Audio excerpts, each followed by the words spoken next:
Hi, Gary Bonnell here. Thanks for listening.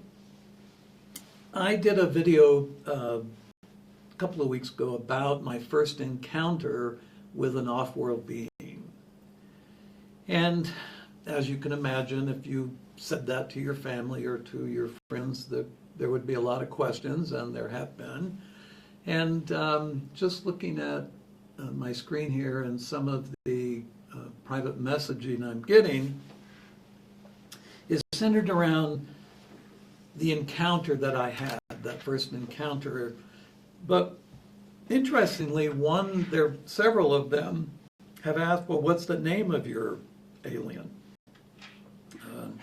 And I need to say that off-world beings, the ones I've encountered, I can only speak from my experience, off-world beings do not have a name, a moniker.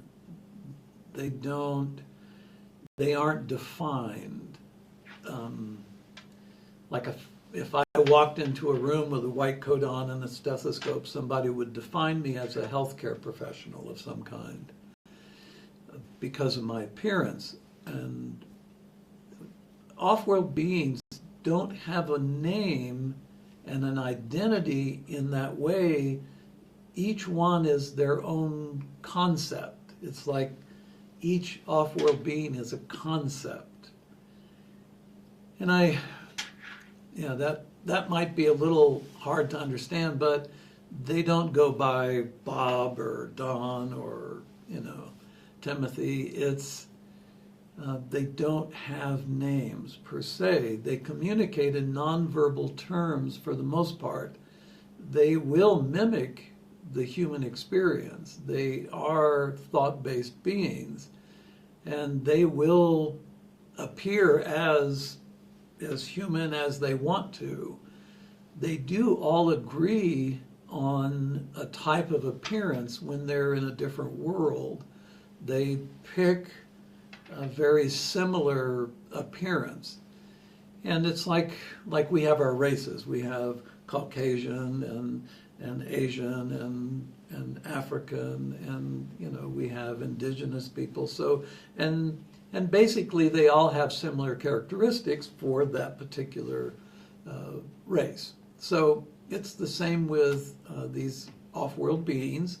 They pick an appearance. Now, some people have said that the men in black, those guys who seem to show up when somebody has a big experience, they show up and want to interview that person, and they both look the same. They have the same suits, the same face, the same expressions. That's not exactly it. And off-world beings don't have an identity in that way. They are part of a collective mind that each one gives their experience through their senses that they're using as part of their ability to collect information on the reality that they are in. And when I've encountered 3 off-world beings. My first one was almost like a religious-based experience, the Shinto type experience, where when I was with that being, I felt this overwhelming connectivity to Earth and to the harmony that could exist within the experience of humanity. And if you saw that being, you would have thought, well, it's probably a priest, has that look. So my second encounter wasn't so much that. My second encounter was basically in an evening meditation class. That being sat behind me and only connected with me mentally, asked me not to acknowledge their presence physically, did not want to bring attention to a conversation we might be having. And that was because,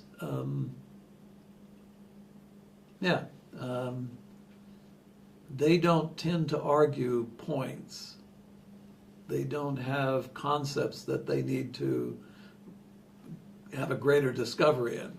So my third experience, oh boy, how do I tell you about that? I've been going out of body since I was a kid through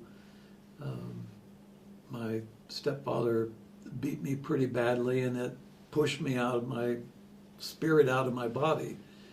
And I've been going out of body ever since that period.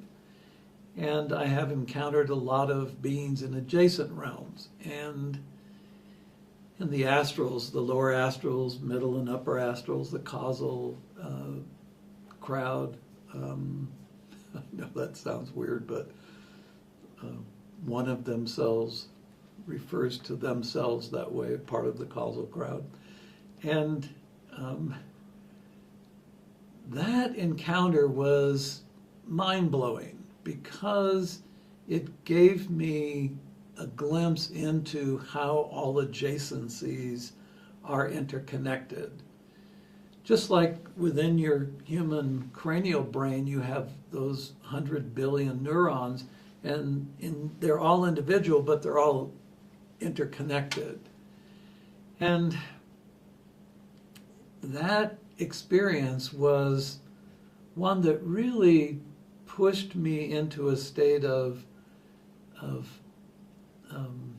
not wanting to follow any of the previous examples of spiritual discovery through teaching or writing.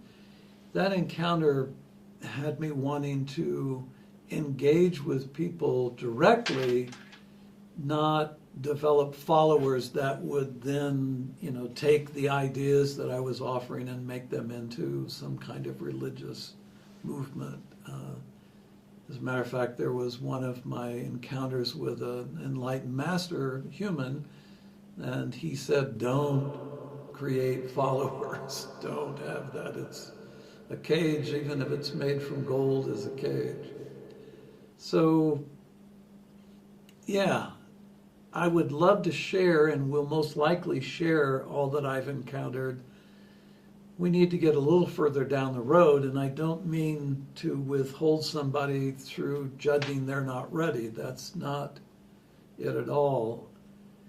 I'm not offering it because what has been shown to me would not create a deeper understanding so much as that it would create great concern for humanity in the future. So I'll leave it at that. With all of our earth changes and climate issues and these wonderful people that want to destroy others, humanity is in for a ride. We did go through a turning point, and by golly, we're going to get there, come hell or high water. So thanks for listening, and I will stay in touch. ご視聴ありがとうございます。次の動画でお会いしましょう。Thank you for watching. See you in the next video.